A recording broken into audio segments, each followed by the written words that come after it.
This is a quick start guide for Lupro. Now, Lupro is a controller tuning software commercially available. So this is commercialized and licensed by Control Station. For details about licensing and the products, please visit controlstation.com. Now, I am Salim Ahmed. Just to clarify that I am not affiliated with Control Station in any way. I am just a user of Lupro. The learning outcomes of this talk.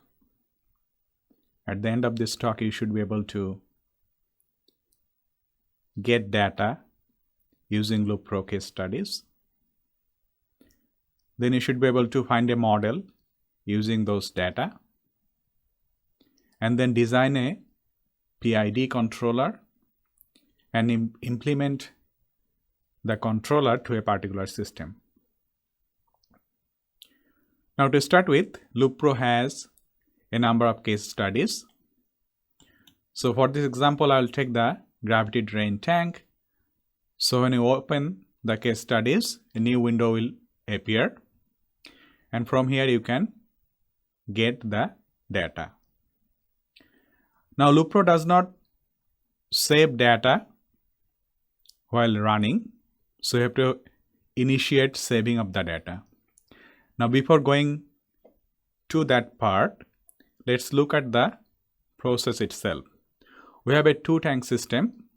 So liquid from the first tank going to the second tank, and inlet is coming to the first tank. The control objective here is to maintain the level of liquid in the second tank by manipulating the inlet flow to the first tank.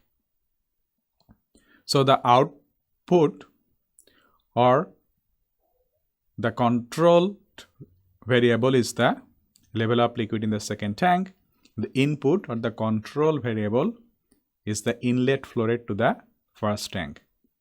Now, flow rate is measured in terms of flow rate, also in terms of the valve opening for this case.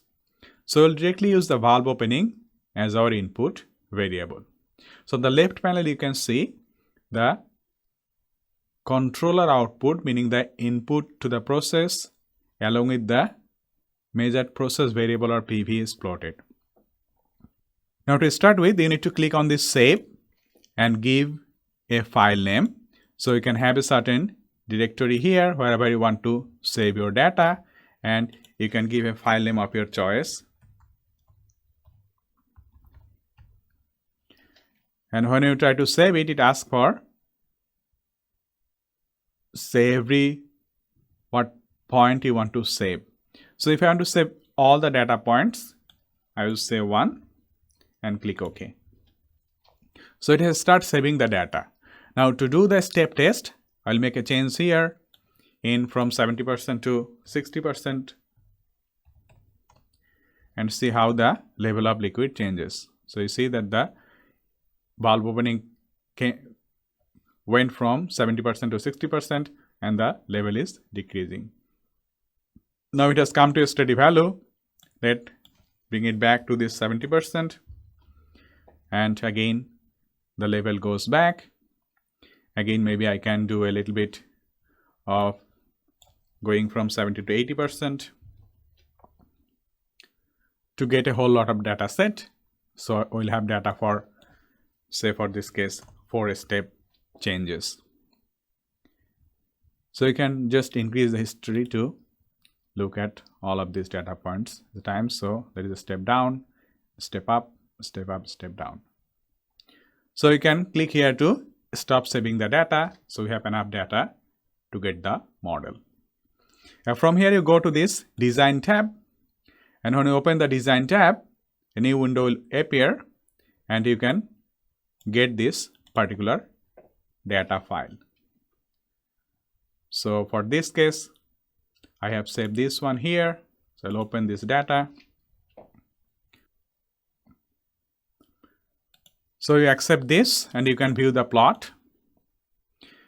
And from here you can really copy the plot. So if you want to copy the plot, it will give it to the clipboard, and you can just simply from there you can paste it on Word file or whatever file you want to plot it on. So there are plot options. You can make it looks like monochrome. You can make the lines thicker or thinner, whatever way you want to see. That will be displayed whatever way you find to be suitable for your presentation or inclusion in the report. Now for modeling part, first you have to select the model. So there are options like first order plus time delay. There are option of first order plus time delay integrating, second order of different forms also available. For this case, we'll find a first order plus date time model. When you say done and when you say start fitting, it will find the model and plot the data used to get the model along with the model output in yellow. So you can select particular data point here. So if you want to use, say, suppose this 2 step up and step down, you can select this data point, zoom in, and you see that for this part only used to get the model, and you have the model parameters, gain, time constant, and the time delay. You can tweak the values here to get try to see whether you can get a better match. But for the time being, you see that okay, this is for me a good enough match, so I'm happy with the model here.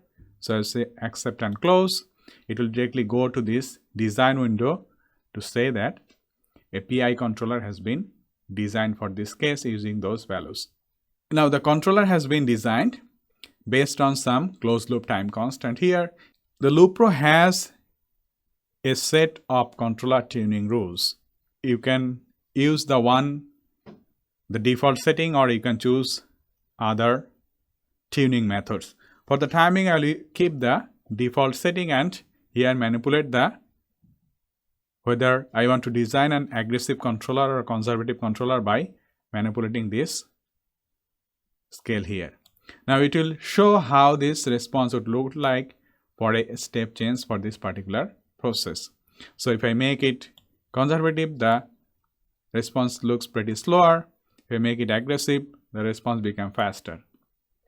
So I may try for this case some degree of aggressiveness here, and I see that okay, that may be good enough for this case. And if for this case I want to see if I design a PID controller, how does it look like? I see that PID controller results in a better response here, and you'll have see the input has certain peak here. And I can design, say for this case, but if we look at if there is some noise, how does it look like? I see that the input will be varying really very fast. And for a very large noise, I can see that input really goes between 0 and 100. So if I need to use the PID controller, I need to use a PID with filter. So for this case, I see the response here, and the input variation is really not that bad as a PID controller if the filter is not used. So for this case, I can, for the time being, maybe I will use the PI controller, keep there. And for this PI controller, if I look at the noise-free case, I see the response looks good. So what I'll do, I'll implement the controller to the process. You see that the controller gain is around 8 and the integral time is around 1.5. So I will implement this to this particular process. So it says to the gravity drain tank process to say that okay, I want to implement the PID controller. So I have chosen the PI controller out of this PID classifications, and if I say done, I can go back to the process and see how this controller would work. So if I click here in the controller, I see that this parameter has already been transferred over here. I check with the PID controller, say done. You see that the loop is now under closed loop condition. And to look at the response, I can make a change in the set point, say from 4 to 3, and to look like how the response would look like. I see that the response is quite good for this case. And again, if I want to go back to 4, see that the controller, this performance is quite good. So that's about this controller tuning and implementation. What you can further do, you can go back to the design tab and you can create a report. And you can see in that report you have all these different components here. You can have these PI parameters. You can have the PID response with the set point, how would it look like. There are some robust stability plot as well. For this case, there is different metrics like this stability factor, settling time, and percentage overshoot, and so on. Also, like the data used for the identification is shown over here along with the model parameters. So the report creates, it gives you the model parameters and the controller parameters. So in summary, from a list of case studies, you can choose a particular process, then you can do some step testing, or there are some sinusoidal testing is available as well. Then you can get the data, you can design a controller based on the model that you can get from the data, and then implement the controller in the process, and then look at the performance of the controller. You can do a whole exercise on how to get data, how to obtain model, how to design controller, and how to implement a controller. Thank you.